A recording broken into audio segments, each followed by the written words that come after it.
Live from Orlando, Florida, you're now listening to the OZone Podcast, the voice of Orlando Magic fans. Join us every week for a unique fan perspective on all of the latest Magic news and updates. The show starts now.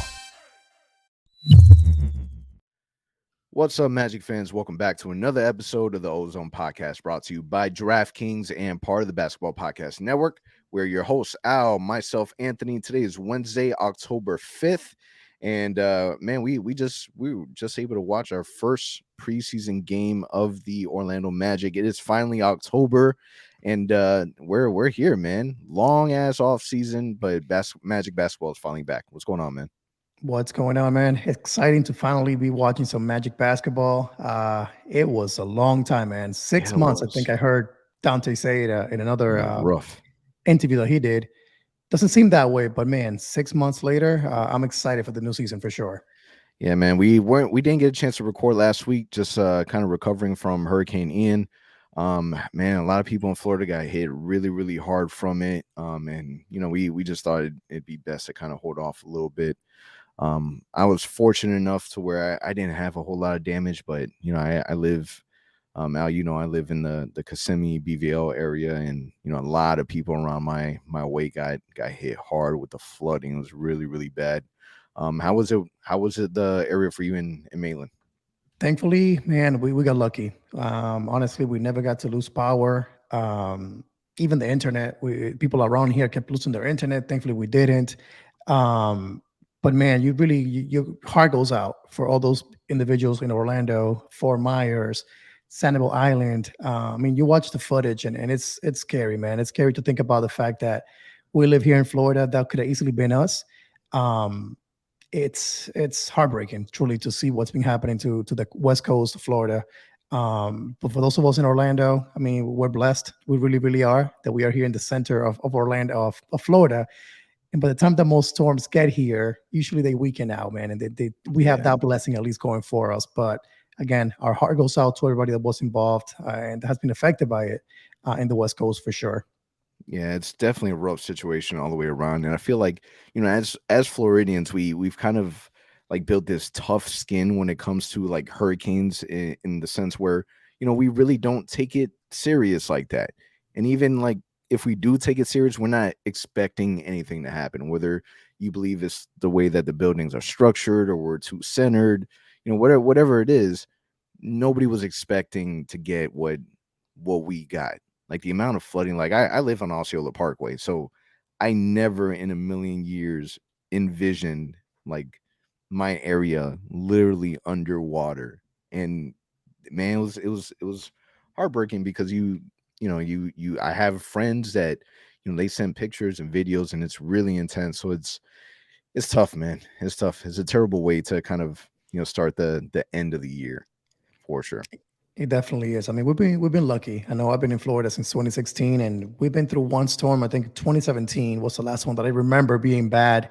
So we've been lucky in that sense, because Florida, you have to worry about that every single summer, right? Between June and November, hurricane watch starts. But this one kind of caught us off guard in a way, because we saw the storm kind of developing about 2 weeks before. It could be coming this way, maybe it doesn't. And then, man, by the time we got to Florida, Category 4 missed it by 2 miles per hour to be a Category 5. So scary stuff. It really, really is. Again, I know I said it before, but truly our heart goes out to everyone that was affected by it. But man, thankfully we got Magic basketball to kind of make us forget about what just happened. Absolutely. But still, we don't forget what just happened. Yeah, for sure. Definitely hope that everyone's recovering all right. All right. Well, let's get into today's episode. So because we didn't record last week, we really didn't get a chance to talk about Media Day, which, you know, Al and our writer Carrie and you guys were able to take part of that. And we really didn't get a chance to talk about training camp either. So we're going to try to summarize those things, and then, you know, we're going to talk about our first game in preseason. All right. So, but before we get into the preseason, give us a quick summary, man. Media Day, you were there. You got a chance to see the new training facility. You got a chance to, you know, ask some questions with some of the players. What were some of the things that stood out to you? Man, so first things first, before we get started, I got to give you guys a shout out. Those of you that listen to our show, those of you guys that watch our show on YouTube, that follow us on social media. Without you guys, this would not be possible. And I think I've said it before on the podcast. This is a dream come true. The fact that we get to now be so close to the team, get the media recognition from the team directly, be able to cover games. And this was a first for us. People probably don't know the story, but last year we were supposed to be there. Last minute, if you guys all remember, Jonathan Isaac news came out about what was it at the time? The whole article. The article with Rolling Stones. That's what it was. And all of a Yeah. sudden, we were set to go. Like me and Vaccination. Anthony were ready. We had our clothes picked out. We had everything going. And then that morning, unfortunately, we got an email from the Magic saying, unfortunately, can I have you guys be here for Media Day? We'll get you guys next time. So this was the year. So it took us a year to make it happen and be there in person. And for you, unfortunately, you couldn't make it. Unfortunately, you just started a new job, couldn't get out of it, unfortunately. But Kieran, which by the way did an amazing job asking some really good questions in Media Day, did an amazing job. We kind of took turns. He was the one kind of handling the questions. I was the one posting videos on social media for you guys and quoting the players on our Twitter feed. But really quick takeaways. First of all, the new practice facility. We've heard about it. We've seen pictures. We've seen videos. I got to tell you, being there live is a whole different experience. That place smells new. Like you walk in and you're like, whoa, this place was just built. Like it smells like a brand new place. Everything's spotless. Everything is amazing. So that was my first reaction. Like, wow, this is an amazing place for the players and for the team to hopefully down the road target some free agents to come to Orlando. Number two, things that we tweeted about, things like ball being massive. I mean, we were standing next to this guy and I'm like, whoa, like you saw Mo Bamba, you saw Wendell Carter, but this guy just came in and you're like, whoa, this guy's tall. That was a quick observation that right away we noticed. Swall Anthony, we've heard about that. That is real. You see pictures you see things on Media Day, right? You're like pictures and stuff. And you're like, it's the angle, it's this and that. No, this dude legit put on some muscles. And the way I found out that he actually feels comfortable now is the fact that he actually didn't wear like an undershirt on the jersey yesterday, if you noticed that. On the preseason game, that was a first time he does it in his career. And just overall, man, being able to interact with guys like David Steele, Dante, I'm forgetting people right now, but everyone that we're able to interact with, say what's up to for the first time in a while in person. Like we've had Dante on the show many times, but actually in person, we haven't been able to like interact because of COVID. That was actually pretty cool to do. So honestly, a dream come true for us. I appreciate again all you guys for making it possible for us, allowing us to be here and do these things. And again, major shout out to Kieran, who couldn't be in the show today, but he did a great job in Media Day for us. Yeah, and so during this Media Day, we were able to get some information around Jonathan Isaac and Markelle Fultz. We'll kind of start off with Jonathan Isaac. Jonathan Isaac still isn't ready to be activated and play during the preseason, and who knows how much longer. Jeff Woolman came out and said that there's still no timeline on Jonathan Isaac. He says that he feels like it's going to be sooner rather than later, but they're not going to put any time frame on it whatsoever. We already know his spiel. It's the same political response that we get every single time. Jonathan Isaac says that he feels fantastic, that he's running, he's jumping, and he can see the light at the end of the tunnel. He also says, I feel like I am the best basketball player I have ever been, which in my opinion is kind of hard to say. And Jonathan Isaac will participate in drills in training camp, but will not participate in 5-on-5 action. What are your thoughts, man? And we know that, there was a little bit of a setback where you had to get, surgery done not too long ago. And, we've seen videos of him doing these drills and doing them at what looks like game speed. And he looks really good, but he's not activated yet. And we don't know how much longer. Is this concerning, or do you think that it's just a matter of time? We just need to sit and be even more patient than we've already have been? So, I mean, honestly, this was to me the biggest surprise of Media Day, which started right away. So the first person that went up was Jeff Weltman. He's the one that started talking to media. And this was actually one of the few questions, the first questions that was asked of him. So when we heard this, it was like, honestly, a huge letdown to the start of Media Day, the start of preseason, the start of the new season. Because personally for me, I really, really thought like, hey, this dude missed all of last season. They were being really careful. Had a minor setback towards the end of the season there, but he had 6 months to recover from it. There is no way that Jonathan Isaac is now ready come maybe not training camp necessarily, preseason. At some point in preseason, he's going to play a few minutes. To hear that that's not actually going to happen, to me, it's a huge letdown. I'm not surprised. I never counted on Jonathan Isaac being ready, but to actually hear it and for it to be official, it's like a slap in the face as a fan, man, because I don't know what else this kid needs to do. And I feel bad for him too, because he's been saying since last year, I'm ready. If it's up to me, I'll be playing. Yep. So that's confusing because he said it last year before Christmas on a podcast that he appeared. He said it again in media day that if it was up to him, he'll be playing. So let me ask you this question. What do you think is the holdup? What do you think is causing the Magic to not play him if he is saying that he is ready? Man, I think that, honestly, the surgery wasn't that long ago. But I think that part of the fear is kind of, facing another re-injury, very similar to what occurred at the bubble. It's hindsight is okay. Maybe we rushed him a little bit, got re-injured, and then we lost him for an even longer, time frame. I think that there's really, in their eyes, in the front office eyes, there's absolutely no rush. Like, they're okay with waiting. He's under contract. They want to make sure that when he gets back, he's 150%. Like 100% in health is not sufficient for the Magic front office. We've cleared that. We understand that. They don't want him to be 100%. They want him 120 and above, right? And I think that that's the main thing that we're waiting for. There's no rush. One is preseason, so why? Training camp is okay. He's not playing in 5-on-5 drills, but it's not like a necessity. To me, in my opinion, it's a major necessity because the guy hasn't had any runs, like nothing for years. So he needs that. Like, in my opinion, the team needs to it's a brand new basketball team. He's the last time he played, he was playing with Evan Fournier and Nikola and Aaron Gordon. Like, those were his teammates. They're all gone. Like, we need to get this man accustomed to Franz, to Markelle, to Paolo. Like, we need him to get accustomed to these players. Granted, can't do it with Markelle because he's dealing with this toe injury, but this is a brand new team. Like, Cole Anthony and Jonathan Isaac, they don't know each other like that. Like, on a basketball floor, in real game minutes, they just don't. So I don't know, man. I hope that this is definitely sooner rather than later, but it's kind of like we're hearing the same broken record over and over and over. And, the last thing you want is for, another injury to happen. But dude, is at the point where we need to figure out what we got. And if it's not Jonathan Isaac, then, we have bodies like Paolo. We got players. They're ready to take his spot for good. So I don't know, man. I think it's one of those things where we literally have no choice but to sit and wait.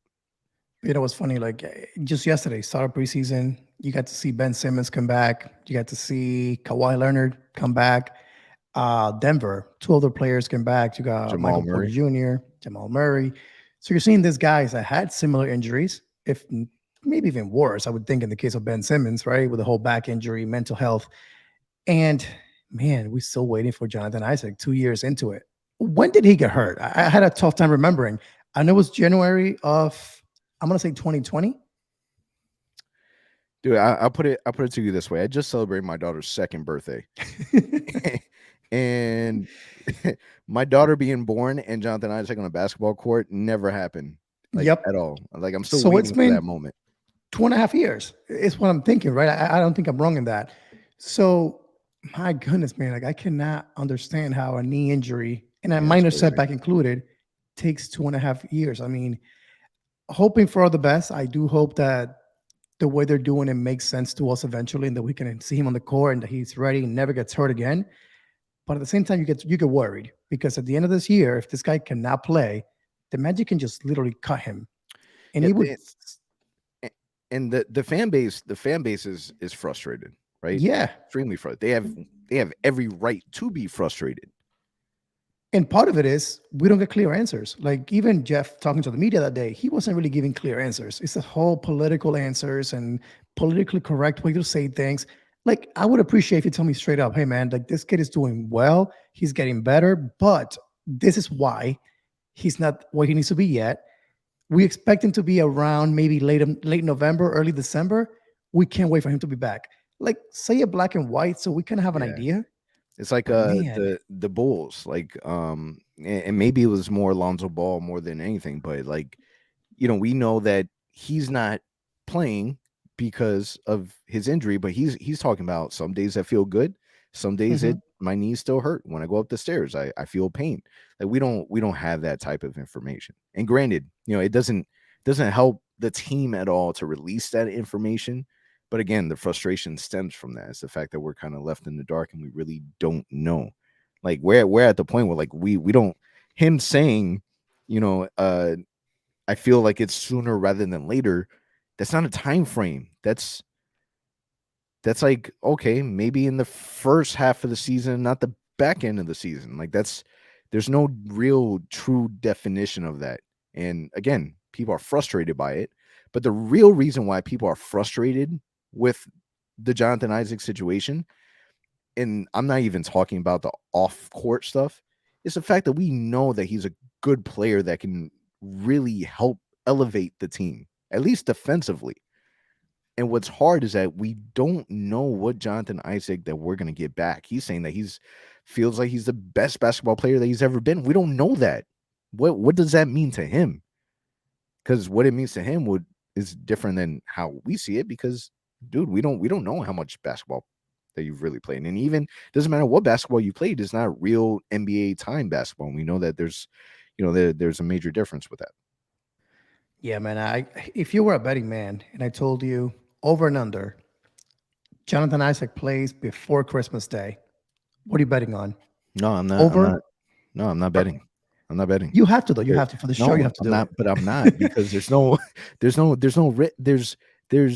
I either lose money or like I'm still waiting. Like, it's a lose-lose situation.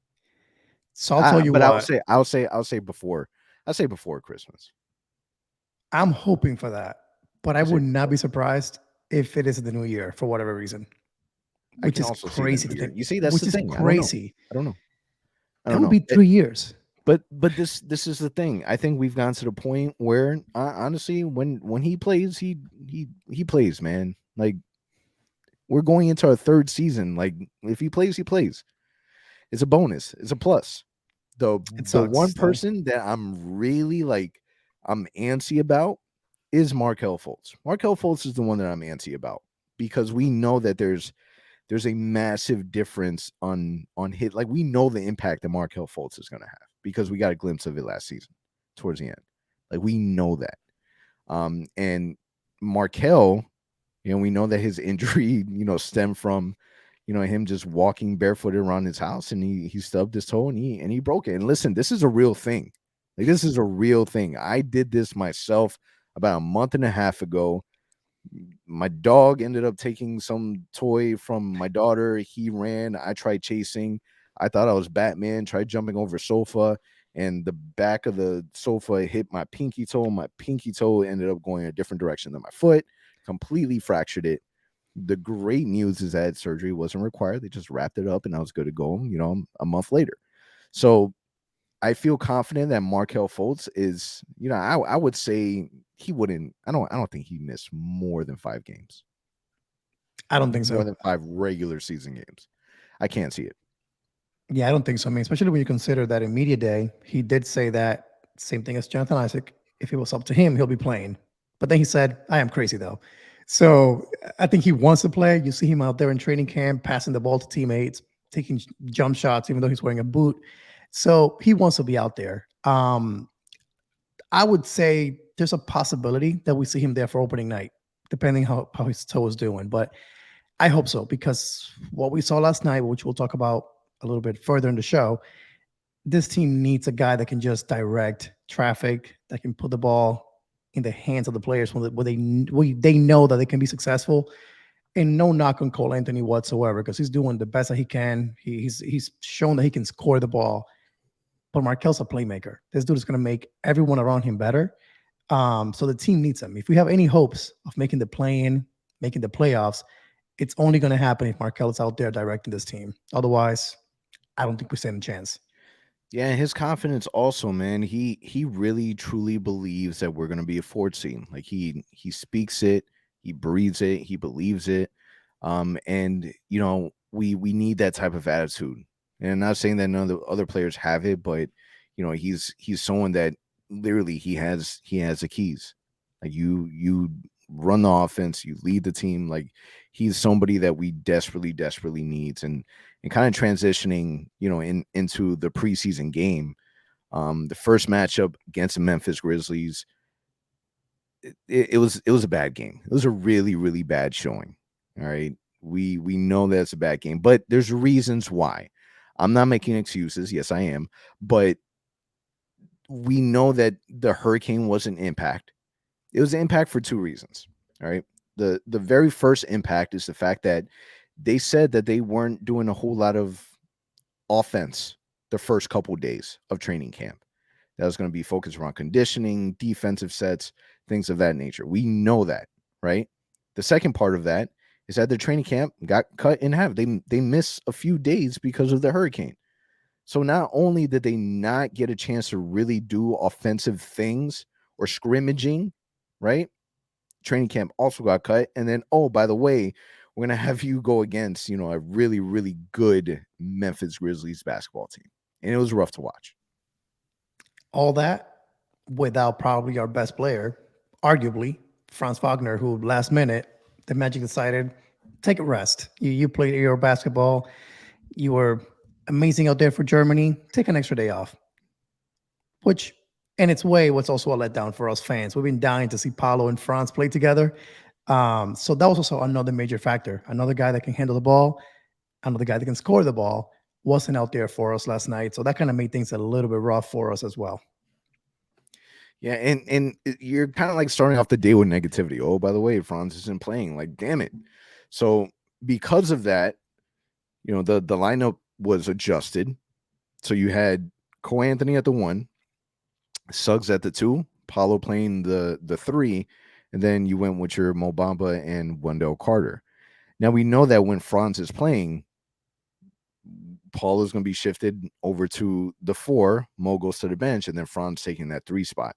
And I think that yesterday it was a clear indication, like there wasn't like that efficient offensive flow that you consistently get with Franz Wagner. And I think that we'll be looking at a completely different basketball team once, he's able to rejoin. Yeah, I mean, Thursday night cannot come soon enough. Like, ever since that game started and we were down 15 right away, I'm like, all right, it's a Thursday, yeah. Because I just want to see, again, Franz, Paolo, Wendell, that front court, and then see Cole Anthony, a much improved Cole Anthony, hopefully. He looked great last night. I mean, you got Cole Anthony, 17 points last night, 5 rebounds. So if he can maintain that, along with Franz in the lineup, with Paolo and Wendell playing well, a whole different team altogether. So Thursday night, we should have a whole different team out there, looking way better, playing against the most one of the teams that actually probably expected to tank heavily this year in the Spurs. So I think we will look a little bit better. And I do hope that Jamal Mosley spends some time coaching these guys on the offensive end, because I get it. We are a defensive team. I get it. That's the mindset of the front office. Coach Mosley's mindset as well. But man, these guys need some work, because last night it was not pretty. 23 turnovers last night. That can't happen again the rest of preseason. Yeah, but you know what? It's like we had 23 turnovers, but the Grizzlies also had 25 turnovers. Like we really should have lost by a lot more. The way that we played, you would think that we would have been beaten by like 20, 25 points. That wasn't the case. Obviously, John Moran didn't play, his full caliber of minutes, and there's other impacts in those regards. But some of the highlights from that game, RJ Hampton had a really solid game. I really like Mo Wagner a lot. I think that he is the I always consider, like, every team needs to have that type of enforcer, and I feel like the Magic, we have 2 of those. We have Mo Wagner, that I would consider as our primary enforcer, per se, just the hard nosed type of player that isn't scared to go against anyone. That he'll get under your skin a little bit. And then Admiral Schofield, he would be the other one, but majority of the minutes is definitely going to go to Mo Wagner. But how about Devin Kennedy, man? Devin Kennedy played a total of 6 minutes. He was 3 of 4 from the 3-point line. The minute that he got into the game, give him the ball, he's chucking it, he's making it. It was that, to me, was probably the funnest, 5 minutes of that whole entire game, in my opinion. It's funny because I tweeted that on our account saying, fourth quarter's coming, time for Kennedy to let it fly. And just like that, he got in the game, and to the first 3, nothing but net. And then the fourth 3 that he took, kind of heat check, 3-point attempt, he missed that one. But that's what he can do, man. And if he can continue to do that in preseason, it's going to put a heavy it's going to be a tough decision for a front office to decide what to do with that last roster spot. Because in my opinion, the way that this kid has embraced the city of Orlando, the way that he's shooting the ball to start the preseason, he's got to be in the roster come, October 15th, whatever it is. No way you can cut this guy. The way that he's embraced our town, our team.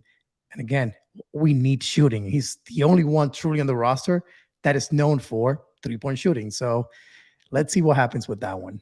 Dude, if you can get a player like that coming off the bench and you plug him into the game and he immediately is making an impact, that's what you're looking for. Like, those are the type of players that you want to be able to have, on your bench and on your team. And I think that, if we can see that consistently, like, there's no way that he doesn't like fully make the roster. So that's going to be exciting. Now, how can we not talk about Paolo? So before the game, or not necessarily before, I want to say was it the day before? I can't remember. But Jabari Smith Jr. went off for the Rockets. All right. He scored 20 plus points, shot, I don't know, 3-4 threes, whatever it is. Right. So a lot of pressure going into the game, because now people are kind of saying, all right, Jabari wasn't the number 1 pick, felt like he was snubbed, whatever. Now let's see what Paolo got. Paolo had scored the first points of the game, right? Not bad, but definitely a rough showing. Only dropped 8 points and 2 rebounds in 24 minutes of play. Definitely struggled a bit. What do you think was the reason for his struggles?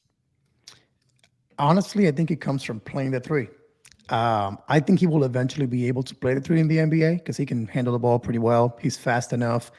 But I don't think mentally he was ready to be at the 3 last night. Like, I don't think that was something that he was expecting, unless we know nothing about it and that's what he's going to play in the NBA, which let's see what happens with that one. But he struggled to just hold on to the ball at times. He felt to be, I don't know, he wasn't trying too hard, but he just couldn't hold on to the ball. And that, I think, threw him off. You could tell he forced some shots. You could tell he kind of wanted to try different things, and it just wasn't happening for him. But one positive thing is the fact that he got to the basket whenever he wanted, pretty much. He put his head down, drove to the basket. Of course, a highlight play came on the dunk that he had, dunking on 2 guys from the Grizzlies. It's a nice one. Got to the free throw line a couple times last night as well. I think he just needs to kind of settle down. It was his first game, to be expected. But I think playing the 4 is going to help him get him a little closer to the game, to the basket. He was too much in the perimeter, just kind of standing behind the 3-point line and creating from there. I don't think that's his strength, not yet, at least. But other than that, first game, it's going to happen. It didn't help that guys like Jabari Smith play so well. Guys like Keegan Murray, I think he has 16 and 8, I think, against the Lakers in a blowout win. So it's going to happen. It's preseason. I always like to remember people, if you look at Franz Wagner's stats last preseason, so last year's preseason, I think he averaged like 3 points, 2 rebounds, and shot horribly from the field. Doesn't even sound right. right. And then all of a sudden, opening night came, and this kid looked like a whole different player. So I think Paolo has some of that going on too. It's like he knows his warm-ups, he knows his preseason, just getting ready. And like we said earlier, the Magic have put in really no work on the offensive end. So to be expected, the offense looked pretty horrible out there. Yeah, and I truthfully really like Paolo's response after the game when he was interviewed and he was asked about his struggles, and his response was more around I have to get used to making reads in the pick and roll. He's used to playing isolation basketball in college, so it's just an adjustment that needs to happen. And you can tell that his shot wasn't falling, and he seemed like he was a little frustrated, and that's when he was like, nah, I'm just going to take it to the rack. And then that's where he caught two bodies. So it's like I hope that that's a moment where he remembers, like, my man, you're bigger than everyone on the court besides maybe Steven Adams. Like you can play bully basketball. And we're gonna see a lot more of that once Franz comes back and he goes to the 4. So I think that he's gonna be all right. It's a preseason game. No one's gonna remember this game at all. These guys need to be able to get these runs under their belt for them to really smooth and convert into the season. So I'm not thinking too much into it. You don't want to think too highly, think too lowly. Like, you're not expecting, RJ Hampton had a really, really good game. Can he do that consistently? Like, those are more things that I'm more worried about than, Paulo having his first NBA game under the bright lights, only dropping 8 points and a couple rebounds. Something that stood out to me that it's going to take me a little while to get used to. So we know that during media day, Chuma Okeke is not changing his name, but he learned more about his Nigerian background and has learned how to appropriately pronounce his name, which is Okeke and Okiki. So hearing it through the broadcast was like, it was just weird at first because he got so used to Okiki, and it's not like we're hearing David Steele and Jeff Turner saying it. We're saying, like, we're hearing the Grizzlies broadcaster saying it. So it's kind of, I don't know. It was going to take me a minute to really, really get used to it. That part was kind of throwing me off a lot. I'm going to apologize in advance. I'm probably going to mess that up at least 3 to 4 times over the next few months. The effort is all that matters. Over and over again. The effort is all that matters. But other than that, I got to say, one guy that kind of was a bit of a letdown. It's only preseason. It's only game 1. Wendell Carter. What were your thoughts on him? How he looked last night? Yeah, I'm not. Wendell is like the last person I'm worried about, just because he was so consistent so often last season. He's literally the last person that I'm worried about. I'm more concerned with Jalen Suggs. That's the person I'm more concerned with. Yeah. Like, I don't know, man. I'm trying to be positive. It's one preseason game. I'm not gonna deep dive too much into Jalen Suggs, but it was a really bad showing from Jalen. So hopefully that rust is shaking off, because this is supposed to be a big season, man. We need him. It's got to be. The positive was he hit a couple jump shots, mid range, but 3-point shots, not so much. Those didn't look very, very good out there. But what about our guy Ball? Talk to me about this guy. I know that there was a lot of hype, man, and I think that's the part that's kind of throwing everybody off. Like, if there was no hype, then not a big deal. But there was so much hype during media day and training camp about what he's able to do, and he's a freak athlete and all this whatever, and like we didn't see anything. The funny part is he's known to be a shooter. Like, he can actually shoot the ball really well. Yes. And he had good looks. And he chose to pump fake and then pass it to another teammate over and over again. That's got to change, because the only way you play in this team, rotation minutes, is if you can score the ball a little bit. At your height, with your hype that you came with from training camp, you got to shoot the ball, man. I don't care if you miss the shots, but at least show that you're trying out there. He was very, very passive. On the positive note, they didn't really make any mistakes. They didn't really do anything bad out there. Just was very passive. And we are all dying to see, some of those Denver highlights, the crossovers, step backs. Give me some of that. We need some of that. So if I was a betting man, I would have betted that he would have been our preseason MVP. I would have betted that. With the amount of hype that was coming out of training camp, yes. I mean, I wouldn't be surprised. Yes. Not the season. Relax. Preseason. I knew that he was going to get the minutes. I was expecting the minutes, but I was expecting for him to be a little more aggressive. Again, he's a brand new basketball team for him. He's getting acclimated. I'm not putting anything on the first preseason game against the Grizzlies. Now, what I have my eye on is San Antonio. San Antonio, they don't have anybody. They're a terrible team. They're going after Wembanana. Like, that's the guy that they're going after.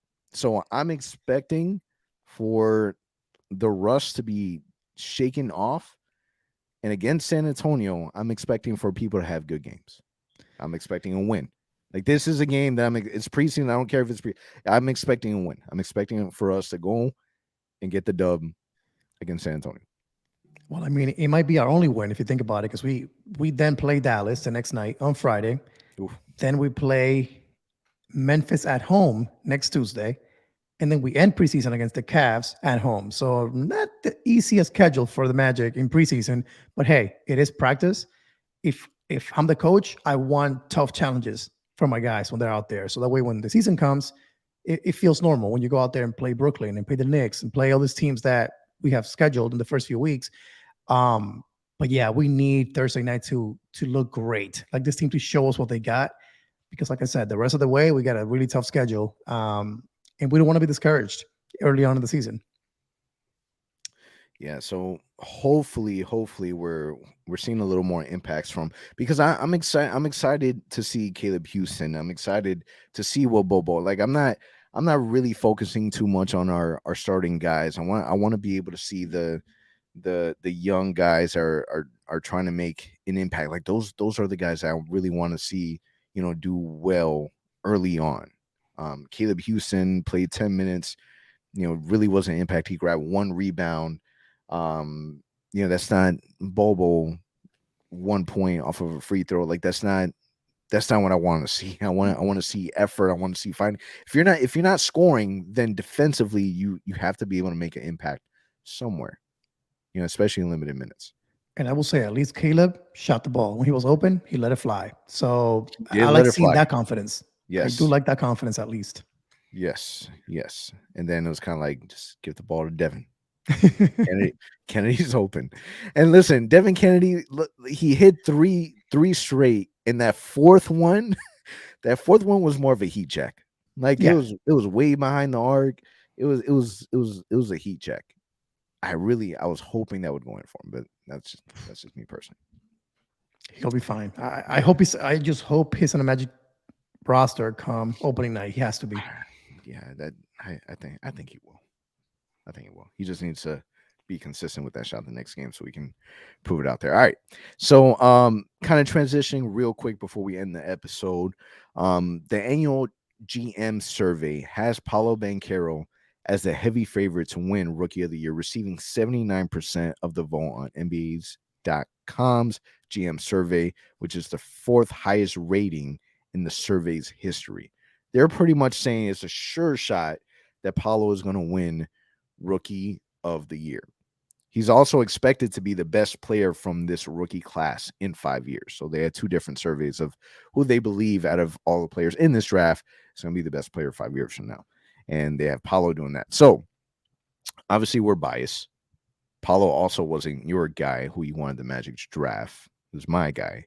But do you see that? Do you see him winning Rookie of the Year? Is that something that you foresee being in his future? I think it's going to come down to 3 guys. I got to say, I think it's going to come down to Paolo. It's going to come down to Jabari, if he's going to get a shot in Houston and actually getting the ball enough. And Keegan Murray. Don't forget about this kid. I think he's surprising people. He did really well in Summer League. He started preseason really well. He may surprise some people with the Kings. But ultimately, Paolo's going to have the most opportunities. I do believe he's going to have the ball the most in his hands.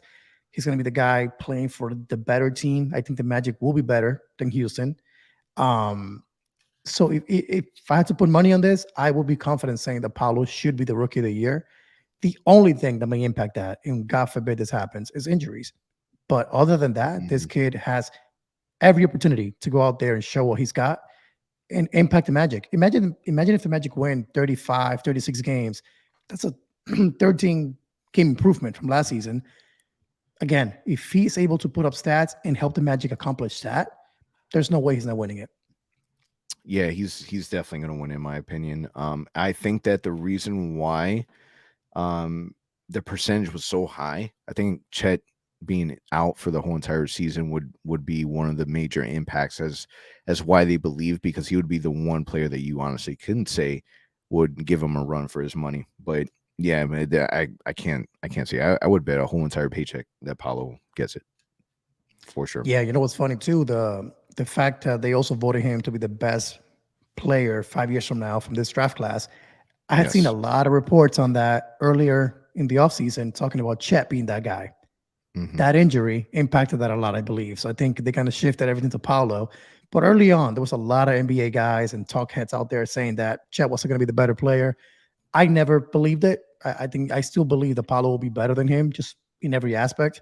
But what do you think about that? Do you think the injury played a factor there? Yeah. Because everyone's concern before the draft was, his frame and how that can impact his injuries and him being injury prone. And then they're like, nah, man, his body has nothing to do with that. And blah, blah, blah. And then all it took was, one pro-am and that was it, So definitely makes I would imagine that isn't a factor for sure.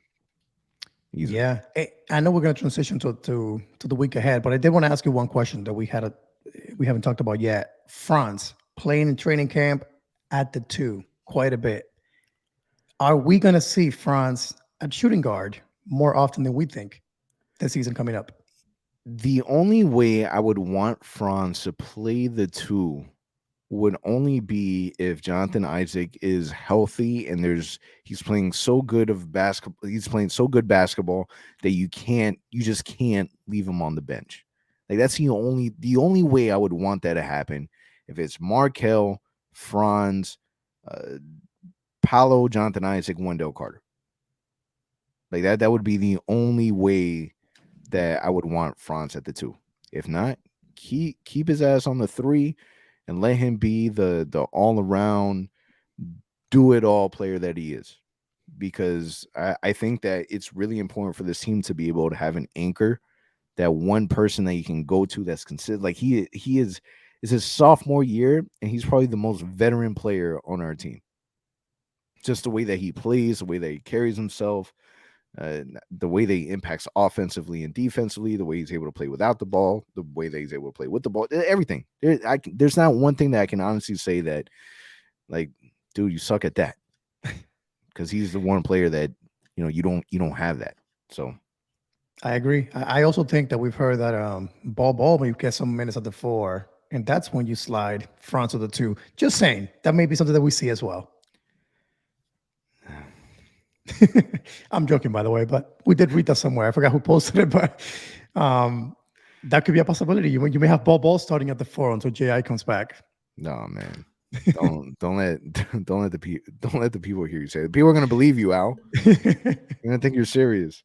Now I'm rooting for Bobo, man. I gotta see more. All right. So this week ahead, we got Thursday, San Antonio, Friday, Dallas, and then Tuesday, Memphis again. You know what I like about that?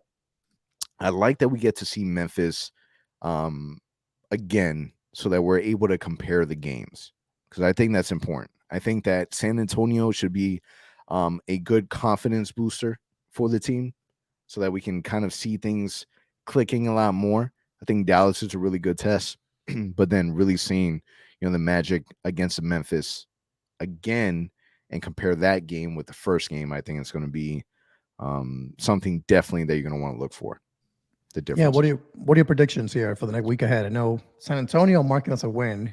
I'm torn on Dallas. I don't know who they're going to be playing. Same thing with Memphis, but It's hard with preseason, because you're not going to expect big minutes from Luka. You're not going to expect big minutes from John Morant. So the Magic could win the next 3 games. We could. True. Just really Wouldn't be depending. surprised. Yeah. I think we go 2-1. I think. Let's see what happens. Dallas or Memphis? I'm gonna be wild here. Say Memphis at home. Go. I like First game, Paolo's debut here at Amway Center. I think we win that game some way, somehow. I like that. Home court advantage. All right, man. We'll see what ends up happening. Magic going over to the West Coast, or staying in the West Coast, going to Texas to see Luka. And damn, who does San Antonio have? My goodness. Nobody. They got Pop. They got Pop. There you go. That's all you need. They got Pop. All right, man. It's a wrap. We'll catch you guys next week.